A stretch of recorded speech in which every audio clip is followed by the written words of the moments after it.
The only thing I want to accomplish when I'm visiting with a person, or shoot, I put on private lender luncheons and had 20 people, feed them lunch and teach them about private money. The only thing I'm looking to accomplish is to give them value and leave them more knowledgeable Yeah. than when we started the conversation. Yeah. If you're a real estate investor and are wondering how to raise and leverage private money to make more profit on every deal, then you're in the right place. On Raising Private Money, we'll speak with new and seasoned investors to dissect their deals and extract the best tips and strategies to help you get the money, because the money comes first. Now here's your host, Jay Conner.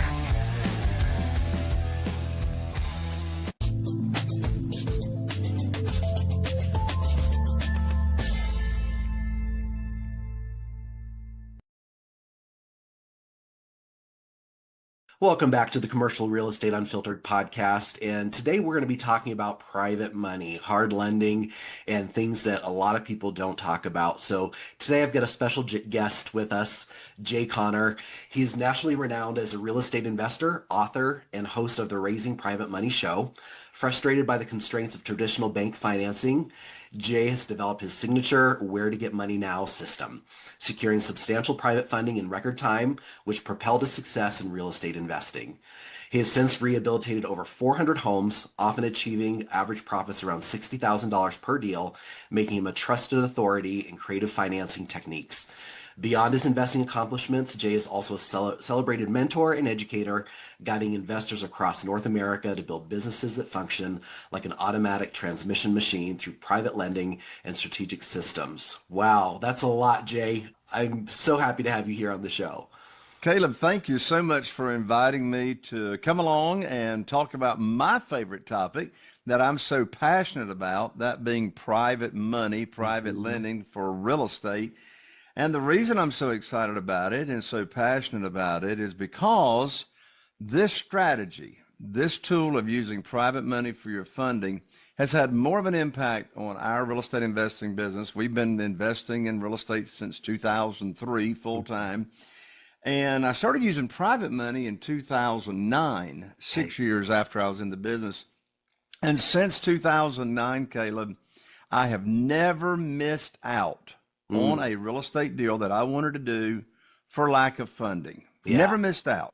And you may have some listeners here that are tuning in that knows what it feels like to miss out on a real estate deal because they don't have the funding or they can't move fast. With private money, I can close a deal in less than 7 days from the time we negotiate on it. So it's just, there's over 20 benefits to using private money for your funding versus traditional financing. Yeah, and I think this is a topic that not many people talk about because it feels taboo, at least in my experience.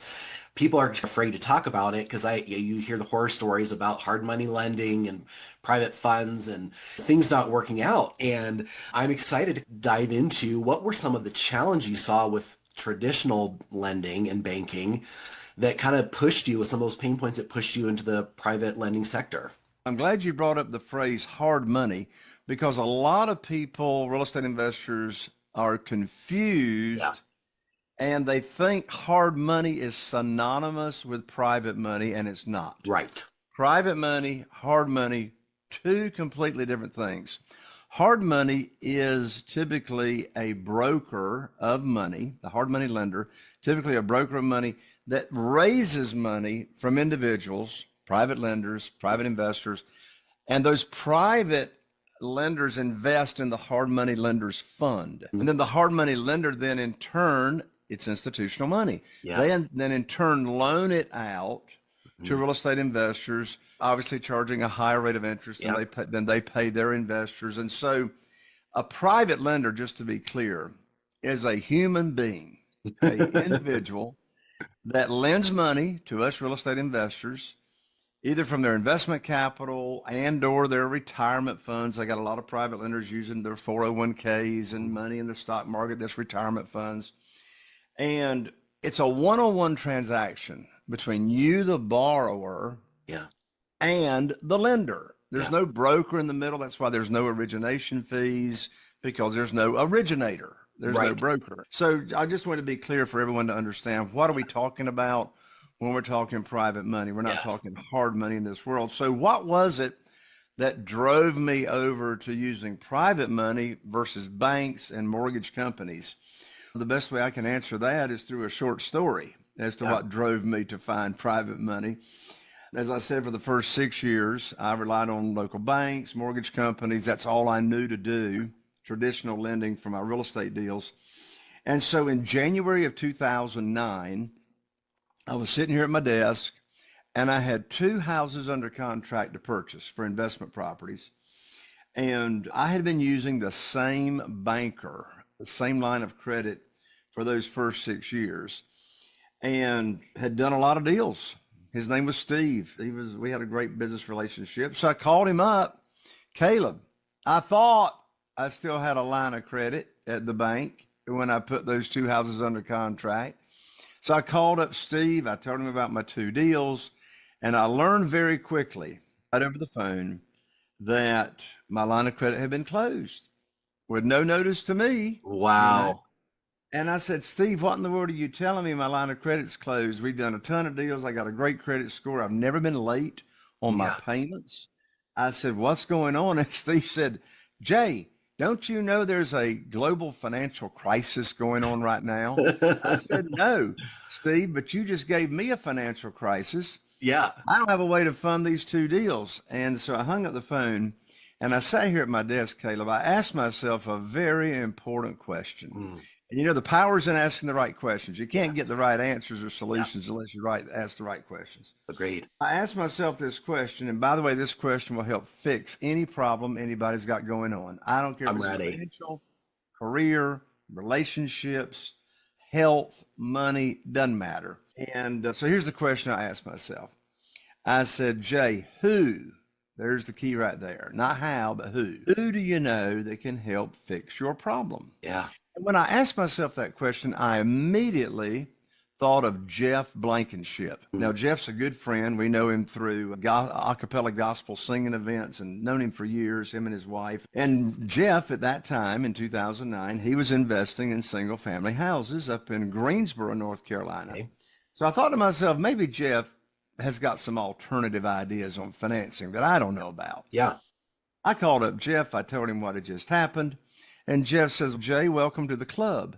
I said, I'm not sure I want to be a member of your club, but what club are you talking about? He said, my bank cut me off last week. I lost my line of credit. Wow. I said, Jeff, how are you going to fund your deals? He said, have you ever heard of private money? I said, no. He said, have you ever heard of self-directed IRA companies or third-party custodians that the IRS has approved that allows people to take their current retirement funds, move them over to the self-directed IRA company with no tax effects, no penalties, and then they can loan that money out to us. We'll pay them a high rate of return safely and securely, and the interest we pay them will be either tax-free or tax-deferred. I said, Jeff, you're talking Greek to me. I have no idea what you are talking about.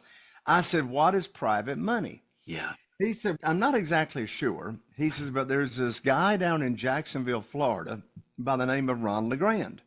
I said, who's Ron LeGrand? He said, well, I'm not so sure about that either. He says, but Ron says we can get a lot of private money really fast for our real estate deals. I said, okay. So Jeff and I went to that seminar to learn about private money. And oh boy, Caleb, did I learn about private money. I came back home, and using what I had learned, the first thing I did was I put together my opportunity that I was going to offer, first of all, through my own network, my own connections, people I go to church with, people in the Rotary Club, etc. And I didn't ask for any money. I didn't pitch any deals. I've yet to pitch a deal. I got 47 private lenders. I've never pitched a deal, and I get all my deals funded in less than 7 days. I'll explain how that works as we get into it. But I was able to raise and attract, without asking for any money, $2,150,000 in new funding available without asking, begging, chasing, persuading, or whatever. And people say, Jay, how do you get all that money? And you didn't ask for money. And here's the secret. It's called the mindset. What did I do? I put on my teacher hat. Yeah. My teacher hat says private money teacher. And what I went about doing is just sharing with people what private money is, how they can earn high rates of return safely and securely, and the interest rate that I pay on these deals and et cetera. And a big part of the secret sauce is desperation has a smell to it. And the worst time to be raising private money is when you need it for a deal. Yeah. People can sense that. It makes them run away. So that's a really important mindset. Separate the conversations between offering the opportunity. How much interest rate are you going to pay? How are they protected? How can they get their money back in case of an emergency, et cetera? And you're just sharing that opportunity. They tell you how much they want to invest. Is it liquid? Is it investment capital? Is it all the above? And then I tell them I'll put your money to work for you as soon as I can. And then in the show here, I'll share with you and your audience what I call the script for the good news phone call. Okay. I get 100% of my deals funded without ever pitching a deal. And so that separation of not being desperate and sharing the opportunity and then having a deal for them to fund in a week or 2 weeks or a month or whatever, that's critical because I got 47 private lenders. None of them had ever heard of private money. They'd never heard of private money, private lending. They'd never heard of how to use self-directed IRAs with their retirement funds. So this was all new. So see, you're positioning yourself as an expert. Yeah. And, you know, my intent, the only thing I want to accomplish when I'm visiting with a person or shoot, I put on private lender luncheons and had 20 people, feed them lunch and teach them about private money. The only thing I'm looking to accomplish is to give them value and leave them more knowledgeable than when we started the conversation. Yeah. And if it's a fit for them, it's a fit for them. It's not a fit for them, it's not a fit for them because, you know, there's 8 billion people on the planet and there's more money than there are deals. Yeah. There's more money than there are deals. So that mindset and having a servant's heart and just sharing with people how they can earn high rates of return safely and securely in a way they never heard of. Yeah. That's pretty cool. That's a value add. And I think that's what we're here to do. And I like that mindset of service, that it's not about the money, it's not about the deal. And so beyond setting up this opportunity and communicating that opportunity, what are some ways that investors can attract and structure private capital more effectively? Sure. It depends on how you're going to use private money. So private money can serve you as the borrower in any asset class of real estate. Single family houses, commercial, as your podcast is about, commercial lending, self-storage, multifamily, land. The difference is how do you structure the deal? That's the difference. Yeah. So my focus, I've done commercial projects. I've built condominium developments from the ground up, shopping center from the ground up. But my focus since 2003 has been single family houses. Now, so let me give the distinction of how to use private money for single family houses versus commercial deals. Yeah. So on single family houses, everything we do is what's called a one-off. So what's a one-off? You have a private lender, maybe 2 or 3 private lenders that are funding residential, a single family house. And they're going to get a mortgage or a deed of trust. Here in North Carolina, it's a deed of trust. Texas, it's a deed of trust. Most states call it a mortgage. And so we're not borrowing money unsecured in the world of single family houses. They're going to get the same exact protection as a mortgage company or a bank that would be loaning money on a single family house. Yeah. They're going to be named on the insurance policy as the mortgagee, title policy is additional insured, et cetera. And so that's single family world. Now you come over to commercial, which are bigger deals, more money's needed. So on commercial, typically what's going to happen is you as the developer, the operator, the sponsor, whatever you want to call yourself, you're going to have a real estate attorney draw up a PPM, which stands for a private placement memorandum. That's going to cost, depending on the attorney, $15,000, $20,000 to draw up that legal document. So then you will go out and you will raise money from multiple people, and they're going to invest in your fund. Yeah. So you're going to create a fund for investors to invest in. So and the SEC regulates that, right? Yep. 50, the different types of funds that you can put together. So you'll raise money for that fund. They invest in the fund, and then you as the operator use the money in that fund to then go do your commercial deal. Yep. With single family houses, the SEC is not regulating raising money for single family houses when you're doing it the way I described, because that's called an asset-backed debt. Yeah. Asset-backed debt. So the SEC is not regulating that. They're getting the same protection as a bank. Yep. The SEC does regulate raising money for a fund and those larger commercial projects. Yeah. Yeah. So how do you decide? It would be my question, actually, when private money is the right funding source? Oh, that's a great question and an easy answer. Anytime the seller of a property requires all the cash. Yeah. Now, the reason I say that is because there's different ways you can buy properties. In the world of single family houses, you can buy them subject to the existing note, which means the owner of a single family house is willing to leave the mortgage in their name. And then you as the investor, you agree to make their payments and take title to the property, but the mortgage remains in the seller's name. Now, that's not an assumption. Right. An assumption loan means the lender's going to approve it. Right. In a buying subject to, the lender's got nothing to do with that transaction. In fact, it's already on line 204 on the HUD settlement statement. Your attorney doesn't have to make anything up. And you say, who would agree to sell their house subject to the existing note? A seller that wants debt relief fast. Yeah. But you don't need private money to buy a house subject to the existing note. If a seller is going to sell creatively and be the bank and give you the investor owner financing, and they take back a note and you're going to pay them monthly payments, you don't need private money for that. Caleb, and I know in the real world, the high majority of all the deals, the seller requires all the cash. So when you need all cash, private money is your answer. Yeah. That's a great way to put it, and put a distinction between when you need that. And how do you think that the private money can accelerate growth and scalability? Because I know a lot of people are new coming into it, right? They maybe have never done this before, but if they can see this as a path forward to scalability, how do you see that unfolding? Oh, yeah. Private money allows you to scale for one big reason. When I was borrowing money from the bank, I had a limit to my line of credit. Yeah. I had a limit to the amount of money that the bank would loan me. In this world of private money, there is no limit to the amount of money that you can use. There's no limit to the number of private lenders that you can have.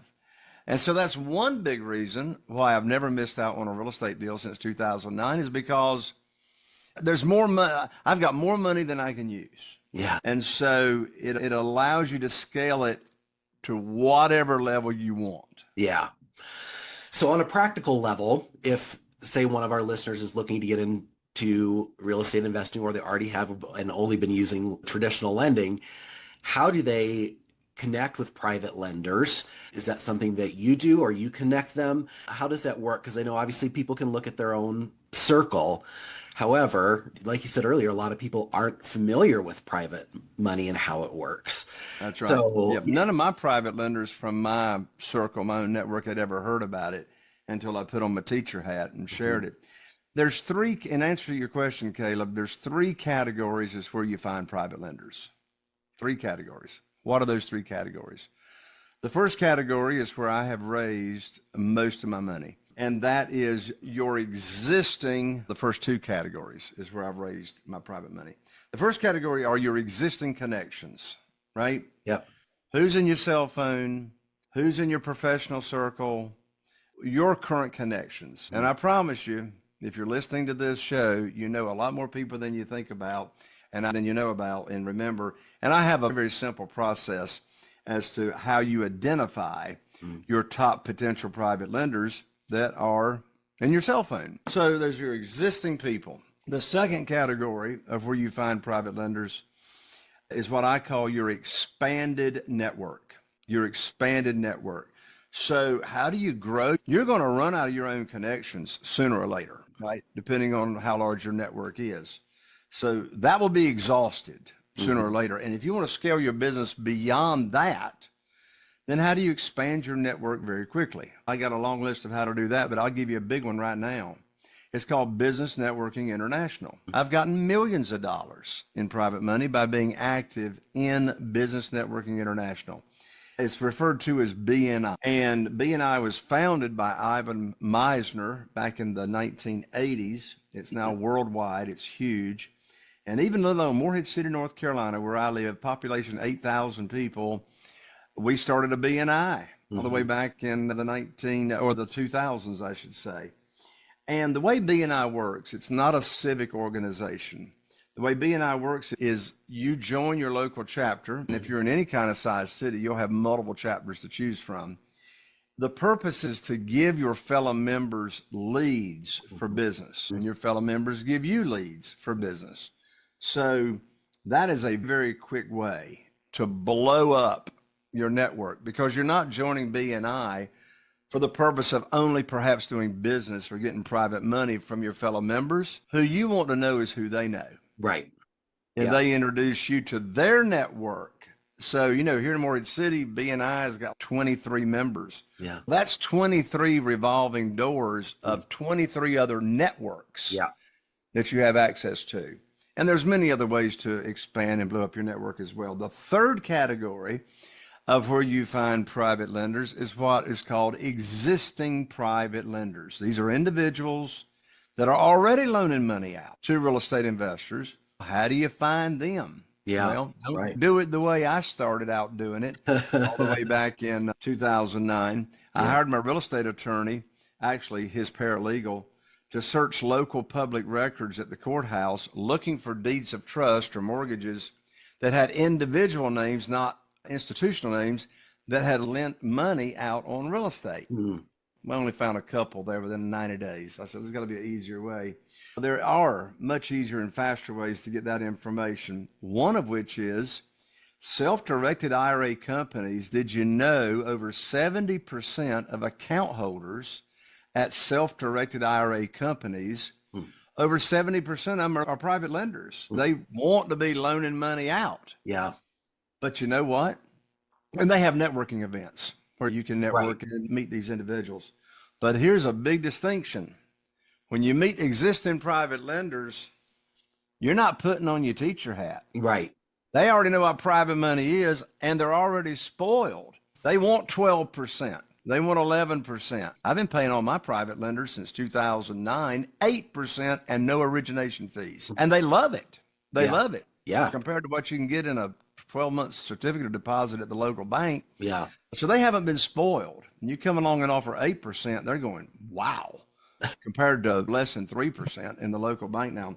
But yeah, those are the three categories as to where you find private lenders. Yeah. So that begs the next question. And that is, how do you start sharing? How do conversations even start? Yeah. How do you bring that up? And it depends on what you got going on.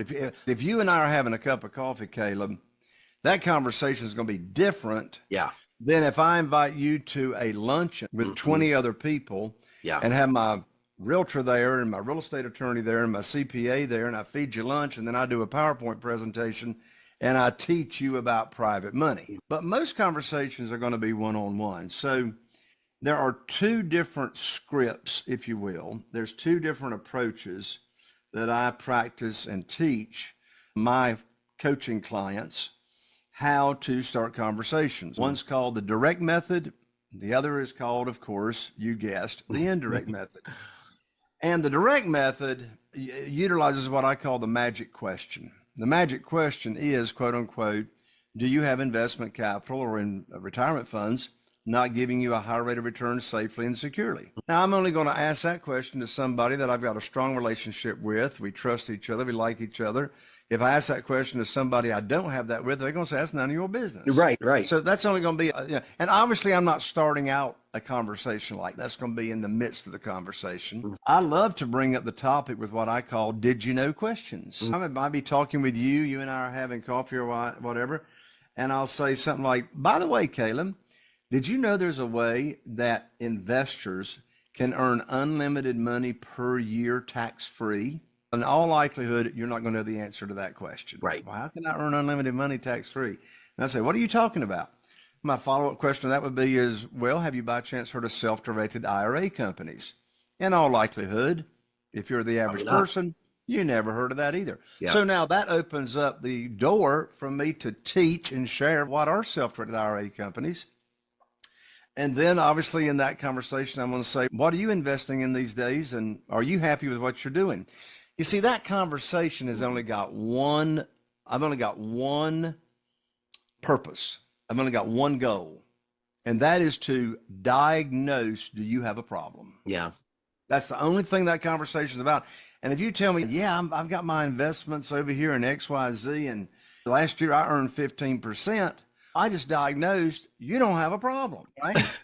So I'm going to say, tell me about that investment, because I sure ain't getting 15%, right? Yeah, yeah. But if I'm diagnosing if they have a problem and they say, yeah, I'm getting 2.75% in a CD at the local bank, I'm going to say, oh my word, that's horrible. Yeah. I'm going to say, would you like to hear how you can earn 8%? Yeah.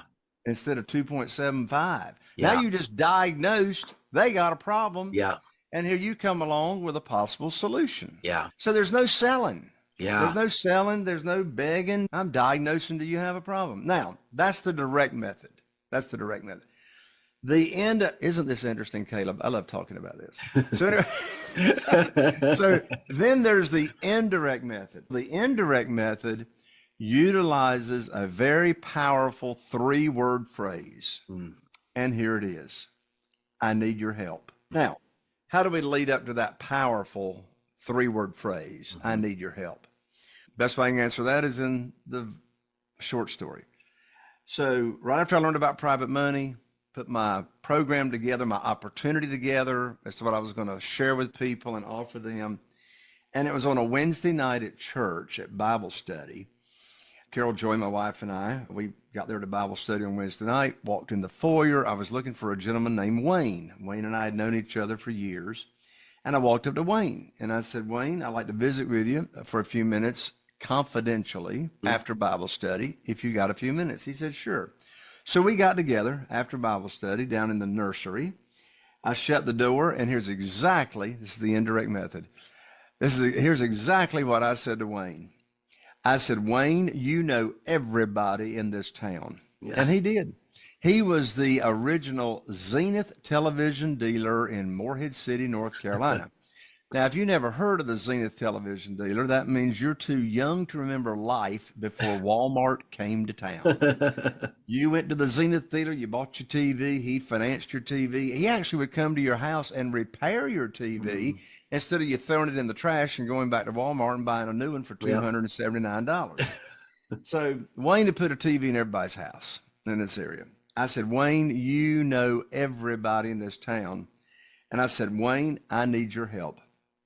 I said, Wayne, I've now opened up my real estate investing business by referral only, and I'm now paying insane high rates of returns to my investors. When you run across somebody that's complaining about the stock market, the volatility of the stock market, not getting any money in the local bank, would you refer them to me and I'll tell them about my opportunity? What do you think Wayne said? Wayne looked at me and says, now, Brother Jay, what you got going on there? Yeah. I said, well, what do you mean, Wayne? He says, you say you're paying insane rates of returns. What kind of returns are you paying? I said, well, that depends on the deal, but are you saying you might be interested, Wayne? Yeah. He said, I might be. Yeah. I said, why? I said, why is that? He said, we're losing money in the stock market and we're earning less than 3%. And that's what it was, like it is today in 2009 in the local bank. He said, what kind of rate are you paying? And I said, again, that depends on the deal. I said, what sounds high to you? He said, we're only earning less than 3%. He said, I don't know, maybe 5% sounds pretty good to me. I said, Wayne, I can't pay you 5%, but I can pay you 8%. He said, put me down for $250,000. And so that next afternoon, on Thursday afternoon, I went to Wayne and his wife's home right here on Country Club Road in Morehead City. And I got there Thursday afternoon, and I brought my complete program and opportunity and went over with them the checkpoints, the interest rate I pay, how your money's protected. I'm not borrowing unsecured funds, how you can get your money back early in case of an emergency. What's the paperwork that you get when we have a deal? And remember, don't forget this very important point. I didn't talk about a deal. Right. I didn't talk about a deal. Yep. I just talked about the opportunity. Yeah.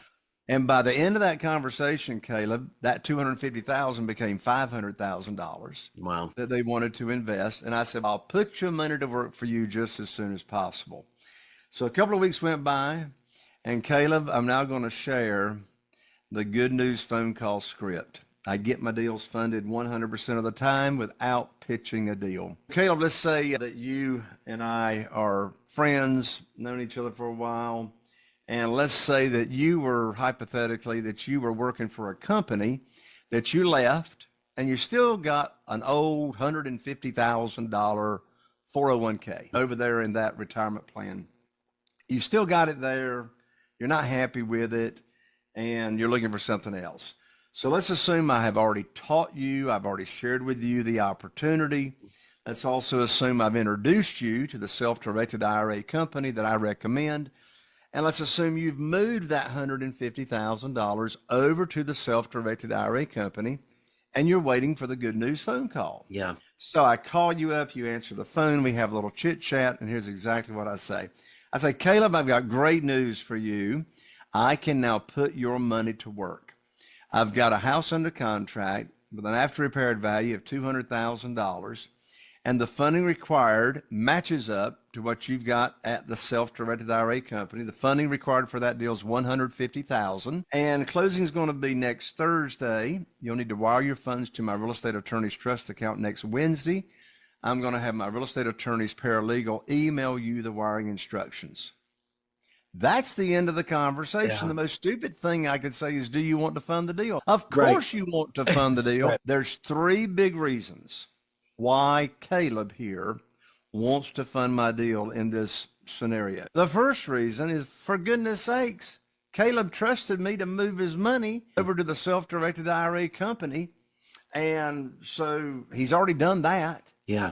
The second reason Caleb here in this story wants to fund my deal is he knows I'm not going to bring a deal for him to fund that doesn't match the criteria that I've already taught him. Like one thing I want to teach my private lender, Caleb, in this story is I'm not going to borrow more than 75% of the after repaired value. I didn't say 75% of the purchase price. Right. I always bring home a big check when I buy. Yeah. Who wants to get paid to buy properties? Yep. But did you hear that scenario? The after repaired value in that story was $200,000. Yep. I'm using small numbers for Sure.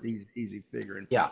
And I'm not going to borrow more than $150,000. That's 75% of the after repaired value. Now, in that scenario, I'll buy that house for $100,000 because it needs rehab, and I'll bring home a $50,000 check when I buy. That's called excess cash to close. The third big reason Caleb wants to fund my deal is because he's not making any money Yeah. on that money until he gets it loaned out and invested. Yeah. So that's the good news phone call script. That's awesome. This has been such a eye-opening conversation, a lot more detail that I think is going to be very helpful for our listeners. But as we wind down, people need to follow you on your podcast, but where else can people find you and how can people reach out and get involved with what you do?